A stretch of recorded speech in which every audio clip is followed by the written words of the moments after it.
Welcome to today's show. I'm here today with Jaqueline Hernandez. Jaqueline, welcome. Hi. So, Jaqueline, for the listeners, can you give us your background of who you are and how did you get to where you are today? Yes, I love this question. So it's always the question of who is the person, right? So for me, I am first a mom. I'm a mom of 5 kids, and I have 2 adult children and then 3 smaller children in elementary school and middle school. So, that for me is my first job right there, right? But around that, I definitely started working in businesses in regards to helping businesses transition from phase to phase. And, living in the Silicon Valley and growing up here, you can't help but be surrounded by startups and people that are having those conversations. And you can't help but to be fueled by that energy of startups and of businesses growing around you. So, growing up here in the Silicon Valley, it wasn't always businesses that, lined the area. It was more orchards that lined the area. And, being able to see everything evolve here in the Silicon Valley and go from where it is today, from where it was back then, and being able to grow with it. So that's kind of my background of where I'm from and where I come from. In regards to business, I feel like I was always in the right place at the right time. So I knew a lot of people, and that's why I am very passionate about networking, because networking is powerful. When you are in rooms with people that are able to make decisions for their companies, make decisions for where they want to go, or even have the buying power to do so, you're in a very valuable place, right? When you're networking in that capacity. So being in the right place, knowing the right people, and that's where I fully got started. I started doing real estate in the very beginning of my career. And from real estate, it transitioned into, hey, can you teach people how to do what you've been doing in real estate? And then it went from, can you be a keynote speaker? So you're so good on stage, can you train this? And then, coming up with my own methodologies of what I feel like the training is the best. These items work when you're doing sales. These items work when you're building an HR division. These items work, and just really strategizing and building content and being a content creator in regards to philosophies, methodologies, and then being able to transform that into a exciting event and keynote speaking that event, and being able to get people to not just listen to you, but to actually internalize that information that you're delivering. So, you have a pretty strong background in communications, which I think in this world today, going over Zoom and the remoteness and, trying to get people aligned on vision is ever more important. Exactly. If we can spend a few minutes talking about communication strategies. Now, doing strategic planning in this ever-changing world, not easy, but how do you start? Strategy, I guess, you really have to look at it as a vision, and you have to talk to the individual that you're working with and just really get a feel and a sense of what the direction is. Anytime that I'm working with a company or I'm working on a project, I really sit down and get to know that person. Where is this vision coming from? Where do you see yourself or see this company going in the next year? And what do you see are going to be, basically the avenue to get there? And then once I gather that information, then I can kind of do more of an assessment, a needs and assessment, and say, okay, yeah, these are great. And this is how we're going to get there, by building a roadmap and having intentions.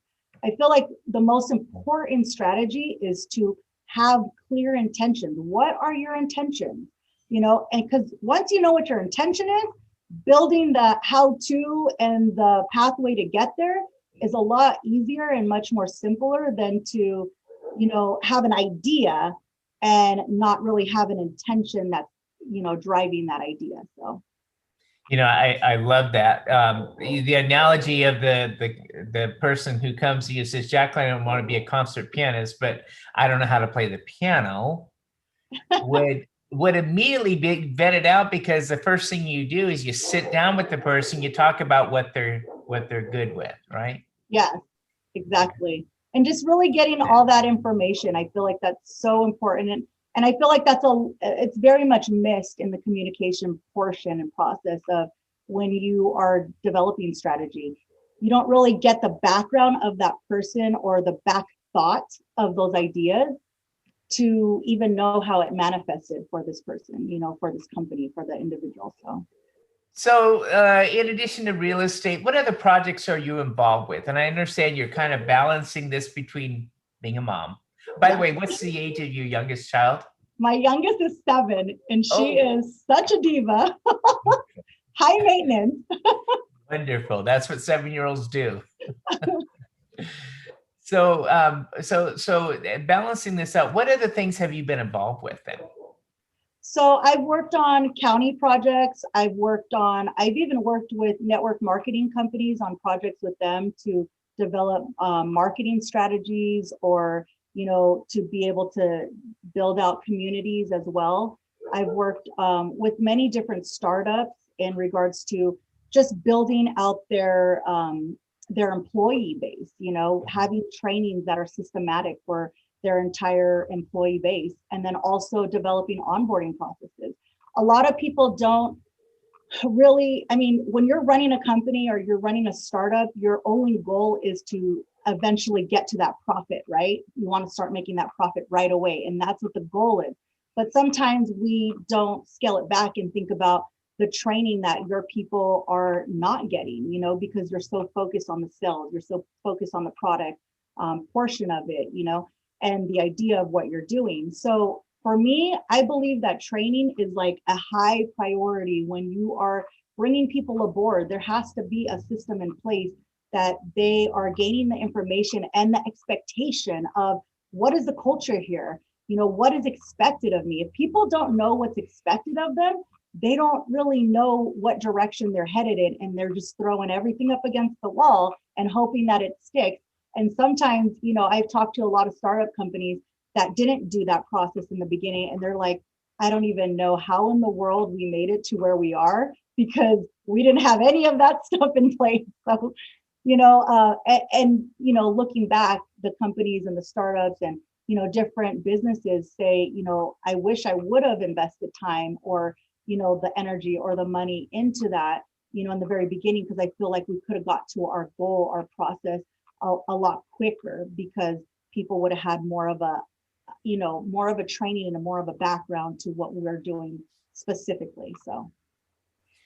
So, Jacqueline, when you look at the pandemic, the last 12 months, how has this affected the way people communicate? I think a lot of people got kind of scared in the beginning, because it makes you get uncomfortable with yourself. Now you have to do Zooms. Now you have to do phone calls, more emails, things like that. So I think it really shook some people up. A lot of people that I have had conversations with in regards to this, they didn't have an understanding of how to do all of this stuff, and they were very uncomfortable doing Zooms. And then with the concept of it being recorded, that was even more of a whirlwind for some people. Like, I don't want people to see this recording, this is just a simple boardroom conversation. Why is it being recorded? So, there was just so many different aspects to the pandemic and to communication. But for me, what I've seen in this whole development process of Zooms and being able to interact this way, a lot of people say, well, now you're taking the in-person, feel out of things, but really you're now listening more. And I feel like everybody's now listening to the conversation rather than just there in the conversation now.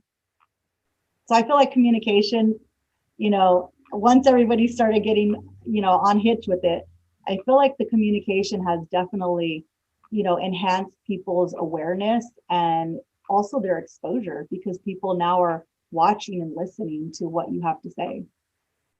This connecting by Zoom is interesting. I once walked into a room where my 7-year-old granddaughter was sitting in a Zoom class with a Chromebook.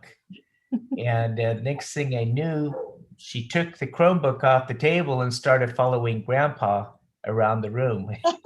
And I said, Violet, your teacher's not going to like that. Well, I got yelled at the other day by the teacher. I'm in the kitchen making an espresso, and I got the phone thing going on, and my daughter took it off mute. And so the teacher is like, Jacqueline, are you there? And I was like, yes. And she's like, it's very loud. Can you go to the other room? I was like, yes. I want to go to the other room. So funny that the privacy of our own home has now entered into the school. There used to be a separation of church and state, but where's the separation of home and state? Yeah, not happening these days. So just make sure you're dressed all the time. So Jacqueline, I want to spend a few minutes talking about the power of networking. Okay. There was once a saying that your network is equal to your net worth. Is that true? Oh, I totally agree. I absolutely agree.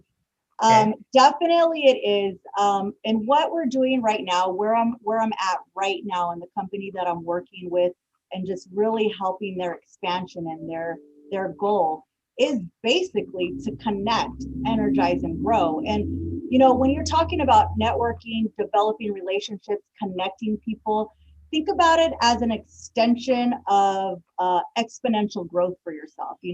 Like I know I have my own resources. I have my own people, my go-to people that I call on when I need something for business, or they're going to take care of a certain aspect of a project, and I have that resource in my own bag, right? But Alan, you have a different set of resources, and those resources might be useful to me as well. And if we have a conversation and we're put into the right, the right room, the right surroundings, and we're able to have that communication and have that conversation, we're going to find out a whole lot about each other. And we're going to find out, maybe we vacation at the same places. Maybe our kids go to the same school, but we're also going to find out like, hey, this is a project that I'm working on. And, I'm having some roadblocks in this issue. And Alan, you're going to be like, well, you know what? Great idea. I have the solution for you. Let me give you this person's number. He's always been my go-to. This is now a cross-pollination of resources that is available to you when you go and network, when you go and meet people and get out of your comfort zone. A lot of people don't like to get out of their comfort zone. That's well said, Jacqueline. The thing about networks, they also move around. If you ask a person, well, what's your network going to be like in 12 months? It's, I don't know. Depends on what I'm working on. Exactly, right?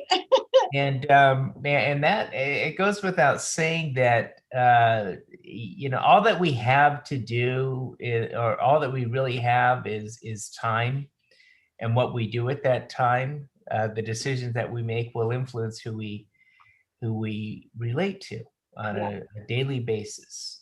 Except our family always stays with us, right? Yes. So let's visit for a minute on. Let's go into the networking. How do you successfully network? You're going into a room of strangers. You know nobody, and you're going there saying, "Hey, I'm here. Can you give me a lot of business and make me really successful?" Is that how you do it? No, absolutely not. Okay, so I feel like there is some sort of this unspoken etiquette that you are supposed to have when you go to a networking event or a place to connect, right? So for me, if I'm going to an event and I look, I go into the room and I either jump into a conversation with somebody that already has a conversation, or I have no problems going up to a person and introducing myself. Hi, I'm Jaqueline Hernandez. What are you doing? What's your name? And just really ask those questions. And it's so funny. I always relate because I am a mom of 5 kids, right? So I always see how my kids, like, they're the best networkers, right?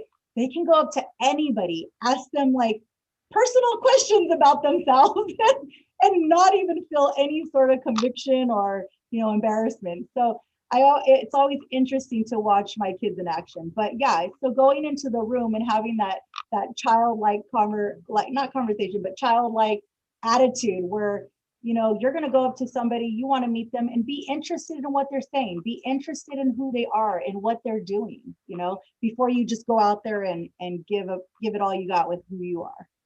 I love that. I love the way that you put that together, and also emphasize the fact that you have to be you. Who are you? Yeah. And your passions, and how well do you know yourself? I once heard a saying that in networking, it's all about who do you know, who do you like, who do you trust, and the goal there is to get the know you, like you, trust you into the head of the other person, have them feel the same way, and if they do know you, like you, trust you, and it's mutual, then you do business, and you're not asking how much, what's the cost, and it's irrelevant, because it's mutual trust on both sides, and understanding. Yeah. So you're a master at networking. And I'll say not only that, but also communication. The way you're able to put people at ease, make them feel good, help take people to the next level. Jaqueline, when you look at your future, and when you project it out 20, 30, 40 years in the future, and you're saying, okay, when I look back at that time from where I am today, how will you define a successful life? So a successful life, again, I feel like going back to the mom thing is like my biggest job in life. And that's, my first job, right? So looking back and defining what a successful life is, being able to empower my children to go out and achieve what they want in life, without boundaries, without limits, and to really see them have a full life to whatever their dreams are, whatever ideas they have, and to be that supporter, and to know that I was the one that helped support whatever their dreams are, whatever their educational dreams are, whatever their business dreams are, career path, family, building a family. I have a granddaughter. She is 8 months old and so cute. I have another grandson who is 8 years old, and they're just so full of life. And just to be able to give them that message, give them that confidence in life, that they can go out and tackle the biggest challenges in their life because they have a confidence in themselves, and and they know that they are loved. So for me, that's my biggest thing. All of this is just for fun. I love it. It's so well said. And that with that issue, a lot of people, when they go through life and they're trying to build a bigger sandbox, or just focus on those things, the material items, you don't take it to the grave, and so the family lives on.